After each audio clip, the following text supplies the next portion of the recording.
வண்டி மாட பூட்டி அந்த வாய்க்கா ஓர ஓட்டி ஊரை சுத்தி காட்டி உன்னை கூட்டின்னு போறேன் ஸ்வீட்டி.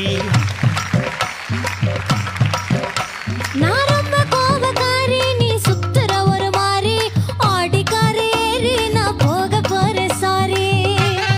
ஓ அப்படியா?